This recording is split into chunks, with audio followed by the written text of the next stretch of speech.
गुप्त साम्राज्य का स्थापना कहाँ हुआ था? कौशाम्बी में, जो बिहार में पड़ता है ना। इसका उदय कब हुआ था? तीसरी शताब्दी। इसका स्थापना सबसे पहले कौन किए थे? तो गुप्त वंश किए थे, सिरी गुप्त। तो इसका सिरी गुप्त का उत्तराधिकारी कौन था? घटोत्कच। सिरी गुप्त के बाद उसके बाद चंद्रगुप्त प्रथम। चंद्रगुप्त प्रथम के बाद आता है कौन? समुद्रगुप्त ने। समुद्रगुप्त के बाद चंद्रगुप्त द्वितीय रहता है। पहले घटोत्कच आया, फिर उसका देखो गुप्त वंश का सबसे महान शासक कौन था? तो चंद्रगुप्त प्रथम। इन्होंने 320 ईस्वी पर कहाँ पर बैठा था? गद्दी पर बैठा था। और बिहार के है ना, बिहार में एक लिच्छवी है ना, अभी लिच्छवी पे एक्सप्रेस भी चलता है, देखा था ना। लिच्छवी के राजकुमारी कौन था? तो कुमार देवी से विवाह किया था कौन? प्रथम। चंद्रगुप्त प्रथम। इसने एक उपाधि धारण किया था, कौन है? महाराजा धीराज की उपाधि धारण किया था। और इन्होंने ही क्या चलाया था? तो गुप्त संवत। हाँ, इन्होंने ही चलाया था, कौन? चंद्रगुप्त प्रथम। ये गुप्त साम्राज्य का कैसा शासक था? महान शासक था, सबसे शक्तिशाली शासक था। अब देखो इसका उत्तराधिकारी आगे कौन आ गया था? तो समुद्रगुप्त द्वितीय। इन्होंने ने 335 ईस्वी पर ने कब गद्दी पर बैठा था? कब? 335 ईस्वी में। तो ये ने आर्यवर्त के 9 शासक को क्या कर दिया था? हरा दिया था। आर्यवर्त कहाँ मतलब निवास करता था? बोला था ने पंजाब, अफगान में। और मैक्समुलर क्या बोला था? कि मैक्समुलर ने बोला था कि मध्य एशिया में आर्यवर्त क्या करते हैं? निवास करते थे। तो वही आर्यवर्त के शासक कितना थे? 9 शासक। और दक्षिणावर्त के कितना शासक थे? 12 शासक को क्या कर दिए थे? हरा दिए थे। कौन? समुद्रगुप्त। इसलिए भारत का नेपोलियन कहा जाता है। ईरान का नेपोलियन नादिर शाह होता है। तो भारत का नेपोलियन कौन है? समुद्रगुप्त। इन्हीं विजय के कारण इन्हें नेपोलियन का, भारत का नेपोलियन कहा जाता है। जब ये विजय किए ना, तो भारत का नेपोलियन। इसे क्या कहा जाता? तो इसे अश्वमेध करता। किसे? समुद्रगुप्त को क्या कहा जाता? अश्वमेध करता। फिर क्या है? विक्रमांक। विक्रमांक कहा भी जाता? किसको? समुद्रगुप्त को। फिर क्या कहा जाता है? परम भागवत की उपाधि भी धारण किया था। कौन? समुद्रगुप्त। और इसे कवि धीराज भी कहा जाता है। किसे? समुद्रगुप्त को। कह रहा है परम भागवत की उपाधि धारण करने वाला पहला गुप्त शासक था। कौन? समुद्रगुप्त था। यह ने विष्णु का उपासक था। 120। हाँ ठीक तो किया, 120। यह ने विष्णु का उपासक था। कौन? समुद्रगुप्त। और ये समुद्रगुप्त क्या था? संगीत प्रेमी। कैसे पता चला था कि ये संगीत प्रेमी था? कि ये सिक्का में क्या किया था? बीना वादक है ना, बीना वादक का चित्र लगाया था। और समुद्रगुप्त का दरबारी कवि कौन था? हरिसेन था। ये इन्होंने इलाहाबाद प्रशस्ति का क्या किया था? निर्माण किया था ना। कौन? हरिसेन ने। हरिसेन ने इलाहाबाद प्रशस्ति का निर्माण किया था। इलाहाबाद प्रशस्ति लेख का रचना किया था। अब इस समुद्रगुप्त के बाद आएगा कौन? चंद्रगुप्त द्वितीय। ये 380 में गद्दी पर बैठा था, लेकिन समुद्रगुप्त 335। चंद्रगुप्त द्वितीय 380 में बैठा था ना। इसी के समय चंद्रगुप्त द्वितीय के समय इन्हें चीनी यात्री आया था। कौन? हाहियान आया था। तो ये क्या है? तो समुद्रगुप्त चंद्रगुप्त द्वितीय ने शक पर विजय प्राप्त करने पर चांदी का सिक्का चलाया था। कौन? चंद्रगुप्त द्वितीय। उसका द्वितीय का क्योंकि इसलिए वो कि उसके पहले चंद्रगुप्त प्रथम नाम से आ गया था, इसलिए चंद्रगुप्त द्वितीय। तुमको बारंबार चंद्रगुप्त कौन चंद्रगुप्त, इसलिए चंद्रगुप्त प्रथम कर दिया, चंद्रगुप्त द्वितीय कर दिया। अब कह रहा है साव जो था, साव चंद्रगुप्त द्वितीय का क्या था? राज कवि था। कौन? साव। किसका? तो चंद्रगुप्त द्वितीय का वही समुद्रगुप्त का क्या था, कौन था, हरिसेन। साफ किसका आ गया, चंद्रगुप्त द्वितीय का। इन्हीं के समय में 9 विद्वान हुआ करता था इनके दरबार में, जिसे क्या कहा जाता था, नवरत्न कहा जाता था। तो कह रहा है कि महाकवि, महान कवि कौन थे, कालिदास अग्रणी थे इसमें, नवरत्न में सबसे आगे कौन थे, महान कवि कालिदास। इसके अतिरिक्त इनमें कौन थे, धनवंतरी, छपनक, जो ये तो थे न, फलित ज्योतिषी में विद्वान थे ये तो है न। फिर अमर सिंह क्या कोशकार थे। फिर क्या है, शंकु क्या वास्तुकार थे। फिर आ रहा है बेताल भट्ट, घट करपक और क्या 12 मिहिर क्या था, खगोल विज्ञानी। और फिर क्या है, बर रुचि जैसे विद्वान थे। इसके समय में ये विद्वान टोटल थे चंद्रगुप्त द्वितीय के समय। और चंद्रगुप्त द्वितीय का कौन था राज कवि, सावधान ने। तो कह चंद्रगुप्त द्वितीय का संधि विग्रह सचिव। फिर क्या, वीरसेन शैव मतला वलित है न, मता लंबी था। संधि विग्रह जो तोड़ करके किया जाता था तो क्या है, सचिव वीरसेन शैव मतावली था। ये ने शिव का उपासक है, समुद्रगुप्त विष्णु का, ये चंद्रगुप्त द्वितीय शिव का।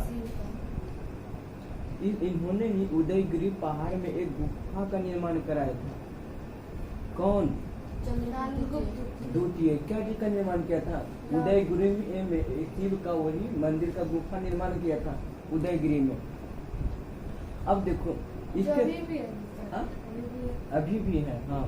फिर कर वीरसेन व्याकरण, न्याय मीमांस एवं शब्द का प्रकंड पंडित कवि थे। कौन कौन, तो वीरसेन जो है व्याकरण, न्याय मीमांसा शब्द का प्रकांड पंडित एवं एक कवि भी था। कौन, वीरसेन जो था क्या, व्याकरण का पंडित था, न्याय मीमांसा का भी पंडित था, विद्वान पंडित था, और शब्द का भी।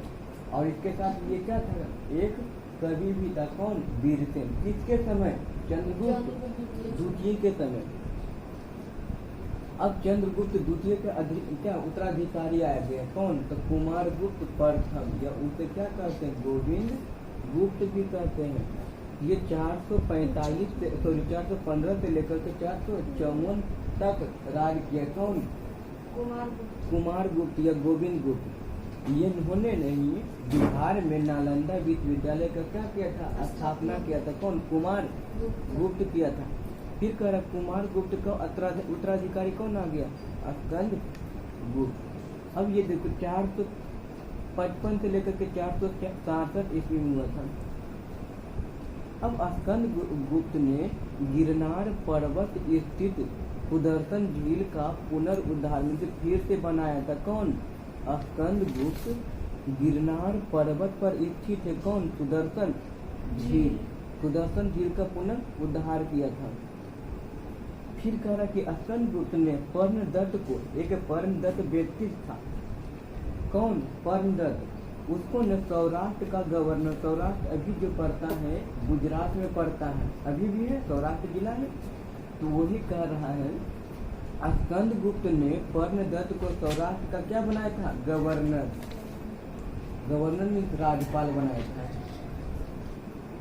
अब स्कंद गुप्त के शासन काल में हुनों का आक्रमण हो रहा था। किसके समय के काल में, स्कंद गुप्त का। फिर कह रहा है कि ये गुप्त वंश का अंतिम शासक कौन था, विष्णु गुप्त था। तो विष्णु गुप्त के पहले कौन आया, स्कंद गुप्त। स्कंद गुप्त के बाद पहले कुमार गुप्त के पहले द्वितीय, उसके पहले समुद्रगुप्त के पहले चंद्रगुप्त प्रथम, उसके पहले घटोत्कच के पहले सिरी।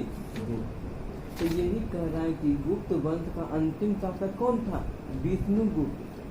कह रहा है कि गुप्त साम्राज्य की सबसे बड़ी पारदेशिक इकाई क्या था? इकाई देश था। किस समाज का? गुप्त साम्राज्य का। पारदेशिक इकाई देश था जिसके शासक को गोपना कहा जाता था, मतलब देश कहा जाता है एक इकाई को। जो शासन करता था न उसको गोपना कहा जाता था। फिर कह रहा है कि एक दूसरी प्रादेशिक इकाई क्या था? भुक्ति था। पहला प्रादेशिक इकाई क्या था? देश। वहाँ शासन करने वाले को क्या कहा जाता था? गोपना। और दूसरी प्रादेशिक इकाई क्या था? भुक्ति थी। उसे जिसका शासक क्या कहलाता था? उपरी कहलाता था। देश में जब जो शासन कर रहा था न उसे क्या? गोपना। और क्या भुक्ति में शासन कर रहा था उसे क्या कह रहा था? उपरी कहते थे।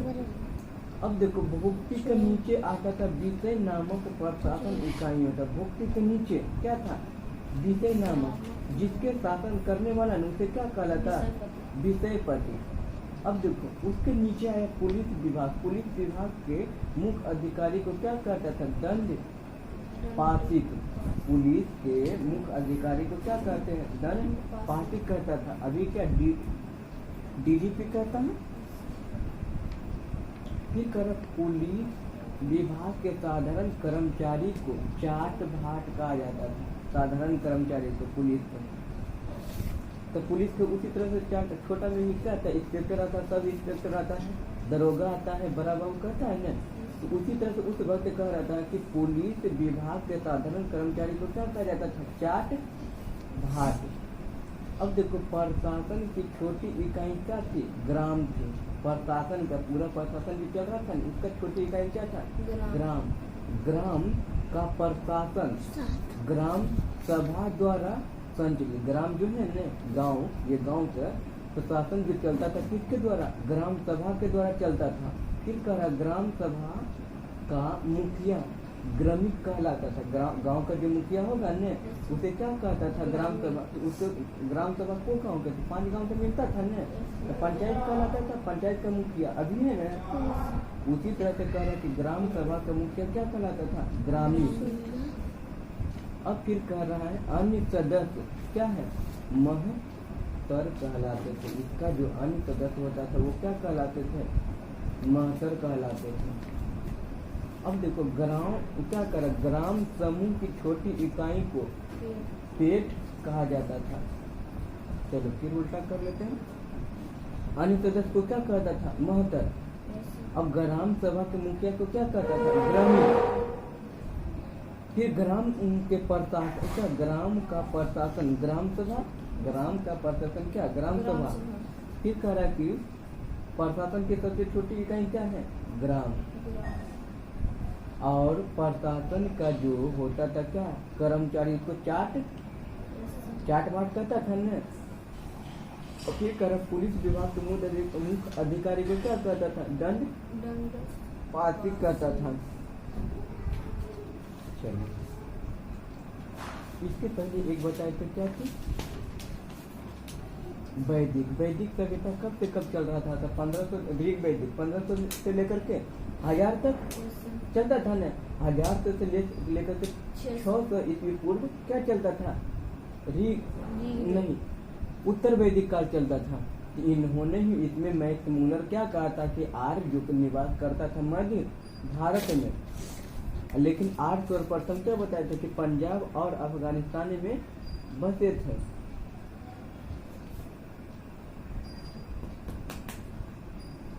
आर्य शब्द भाषा समूह को क्या करता था? इंगित करता था। आर्य लोगों का मुख्य भाषा क्या था? संस्कृत था। वैदिक सभ्यता एक कैसी सभ्यता थी? ग्रामीण सभ्यता थी, वो गांव की सभ्यता थी। ये मारो ना। फिर कह रहा ऋग वेद में किसी तरह के न्यायाधीश का उल्लेख नहीं है। किसमें? ऋग वेद में किसी तरह के क्या न्याय अधिकारी का उल्लेख नहीं है, मतलब कि कुछ भी नहीं बताएगा कि उसमें न्याय अधिकारी किसमें? तो ऋग वेद में। अब कह रहे हैं कि सभा और समिति राजा का क्या सलाह देने वाली संस्था था। सभा और समिति जो था वह राजा होता था न। कहाँ के? वैदिक सभ्यता में जो राजा होता था न, तो सलाह और समिति उसको क्या देता था? राय देता था। सलाह देता था। किसको? राजा को, सभा और समिति। कह रहा है कि सभा श्रेष्ठ एवं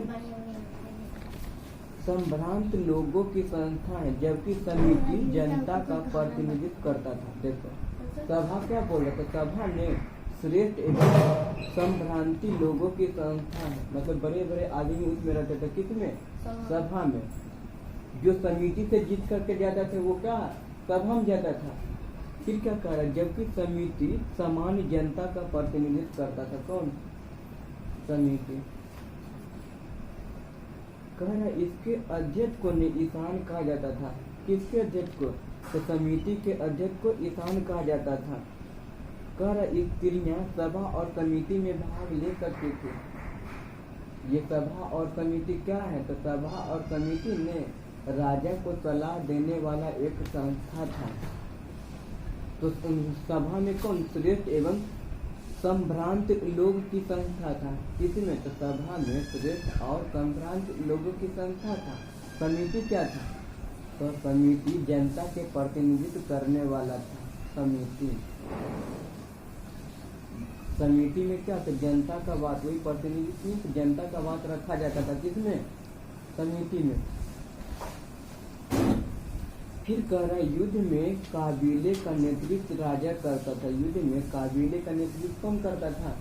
राजा करता था। युद्ध के लिए क्या है? गविष्ट शब्द का प्रयोग किया गया है, जिसका अर्थ गायों का खोज। युद्ध के लिए गविष्ट शब्द का प्रयोग किया है, जिसका अर्थ क्या है? गायों का खोज। अब देखो दशराज युद्ध का उल्लेख ने ऋग्वेद के 7वें मंडल में दशराज युद्ध हुआ था। तो इस युद्ध में ने यह युद्ध पुरुषानी मीन्स रावी नदी के तट पर सुदास और यह जो लड़ाई हुआ था किसके? तो सुदास और 10 जनों के बीच में हुआ था। कौन युद्ध? तो दशराज युद्ध सुदास और 10 जनों के बीच हुआ था, जिसमें सुदास विजयी हुआ था।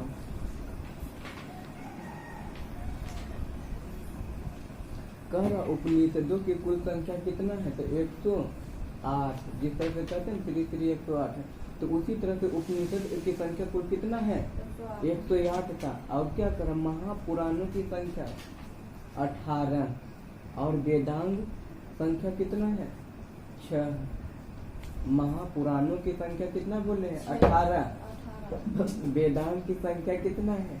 6।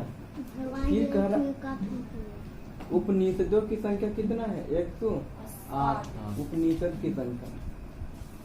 दशराज युद्ध किसके किसके बीच में? सुदास और 10 जनों के बीच में हुआ था। कहाँ? तो ये रावी नदी के तट पर हुआ था, जो भी पाकिस्तान में पड़ता। कौन? रावी नदी। व्यास जो भारत से होते ही जाता। कहाँ से? भारत से होते ही पाकिस्तान जाता है। अब कह रहा ऋग्वेद में न ऋग्वैदिक समाज 4 वर्णों में विभक्त किया था। ऋग्वैदिक समाज कितना वर्णों में? 4 वर्णों में विभक्त क्या था? ब्राह्मण, क्षत्रिय, वैश्य, शूद्र। कह रहा है इसका विभाजन जो व्यवसाय के आधार पर कौन कैसा काम करता है उसके आधार पर क्या किया गया था? विभाजित किया गया था। ब्राह्मण, क्षत्रिय, वैश्य, शूद्र। यह ऋग्वेद के 10वें मंडल में है। क्या चीज? 4 वर्णों का वर्णन जो है ऋग्वेद के 10वें मंडल में वर्णित किया गया। क्या? तो ब्राह्मण, क्षत्रिय, वैश्य, शूद्र। इसका विभाजन किसके आधार पर? तो व्यवसाय कौन कैसा काम करता उसके आधार पर किया गया था।